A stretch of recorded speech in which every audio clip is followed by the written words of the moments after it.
Aloha, beautiful souls. How are you doing today? Has your day been filled with joy and blessings in this beautiful existence on earth? I hope so. Today, I wanted to bring you some thoughts on alchemy in relationships. And what is alchemy? Alchemy is the transmutation of energy, right? That's the basic terminology for it. So what does it mean to transmute? It means to change. So to change our relationships, we have to change ourselves. That's a big one, right? That's a really big one.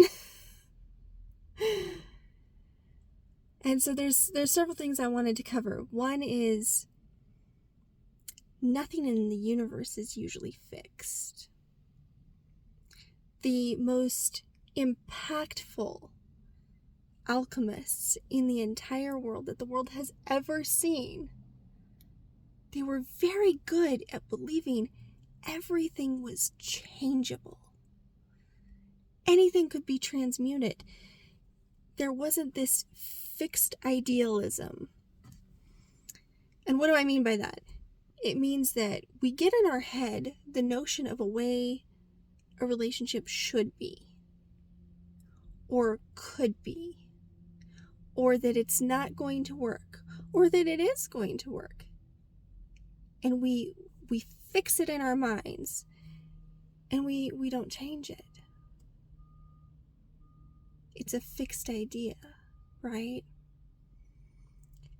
And so coming back to the alchemy of relationships, and this can be applied to all relationships, really, and ourselves, is that everything is transmutable. Everything is changeable. So if there's challenges, the goal is not to say, oh, well, there's problems.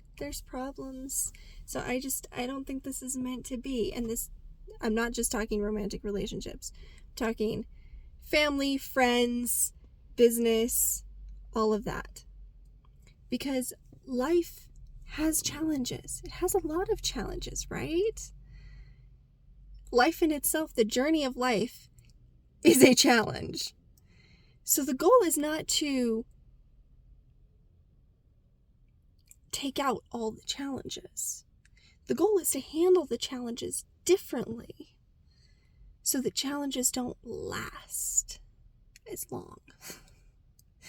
Because let's face it, whoever we're with on this journey of life can either help us fix our challenges really quickly, or they can add to them, right? And that's where we get that idea, oh, it's just not working.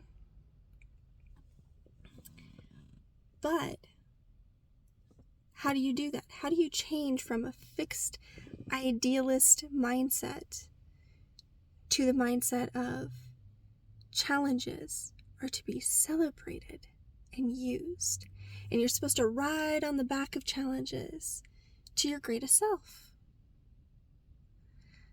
Well, it's a difficult thing, right?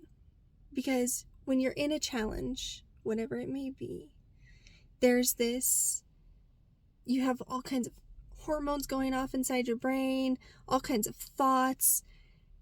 And so it's a big deal. You're like, what am I going to do? How am I going to fix this, etc., right? But if you take a moment and you think about how to solve problems, knowing that one of the things that is fixed in the universe is that nothing stays the same, which means there will be an end to your challenge. That has comforted me on numerous occasions.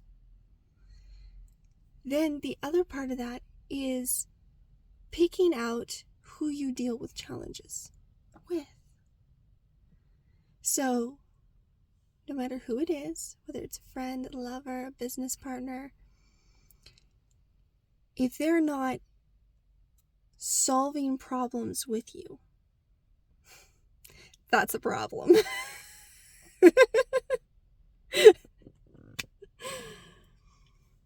So, one of the things that I noticed in myself is that in order to transmute my relationships, first you have to transmute yourself. Because we are the reaction, we are the catalyst in our lives, in our relationships, right? So if I think a problem is insolvable, and problem is a very wide term, but if I think that there's something that is not solvable,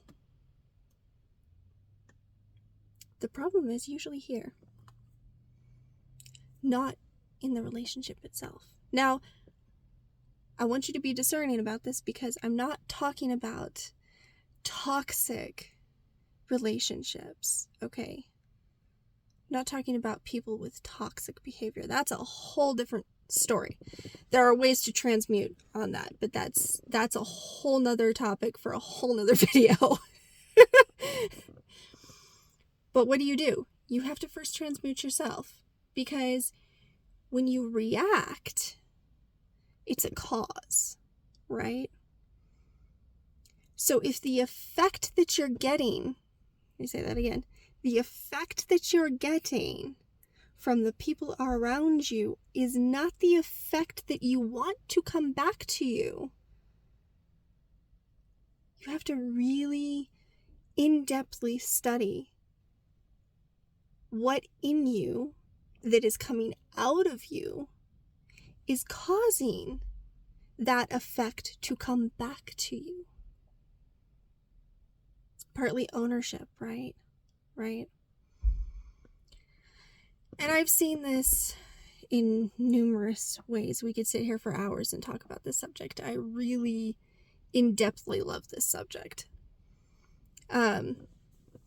One of the biggest things I've seen in romantic relationships, and I've seen this a lot coming from 3 different angles, coming from the fact of being in a relationship myself, receiving this, a partner receiving this, and being an oracle and giving this. I've seen this as well. So I've seen this in 3 different realms of existence. When you receive a reading that the partner that you're with is not who you're supposed to be with, or they're not supposed to be with you, and you believe it hook, line, and sinker. Right? Now, as an oracle who sees life paths, I am in no way dissing those readings. Please know that. They're very real. But what a lot of people don't understand is they are transmutable.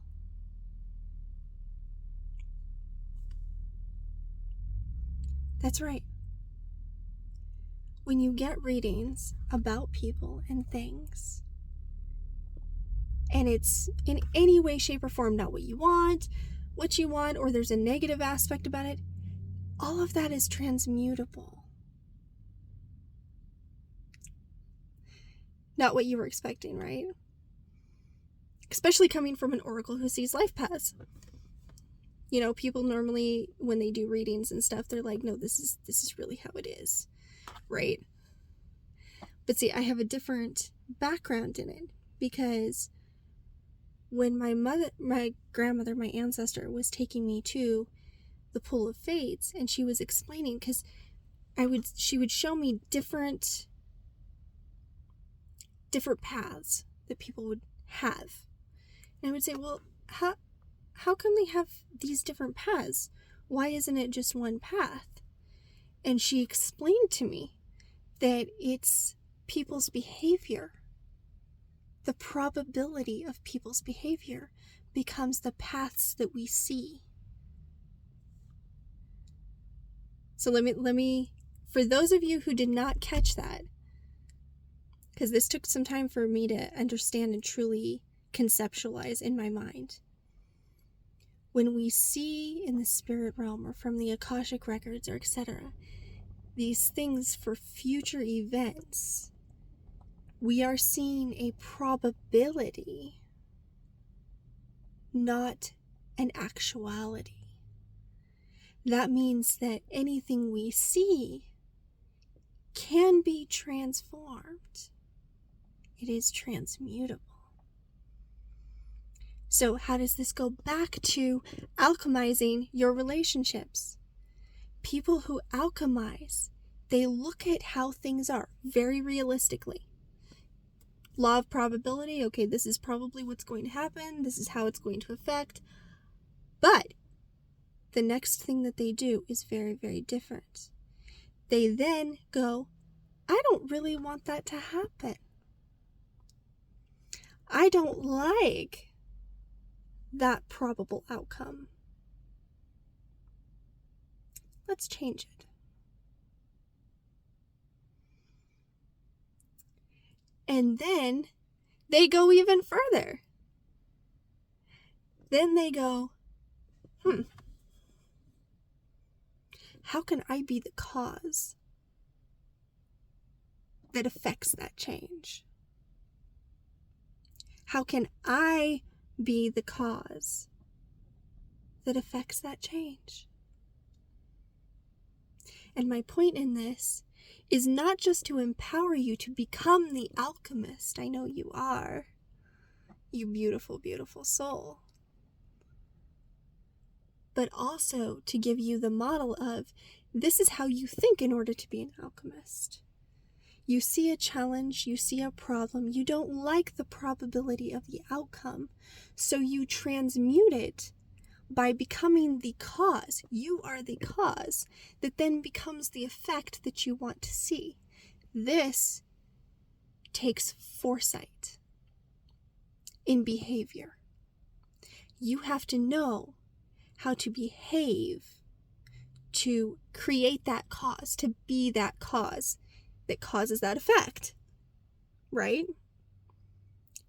So you have to sit there and you have to meditate. If I do this, what is it going to happen? What is going to be the effect? And you have to do this a lot. This is part of meditation. This is part of self-transformation and growth, is to really sit with yourself and go, I'm behaving this way, and it's causing this effect to come back to me. I don't like it. Let's change it. Right? Let's change that. What behavior that I can cause and put out into the universe will cause the effect to come back to me that I most desire? So that is what alchemists do.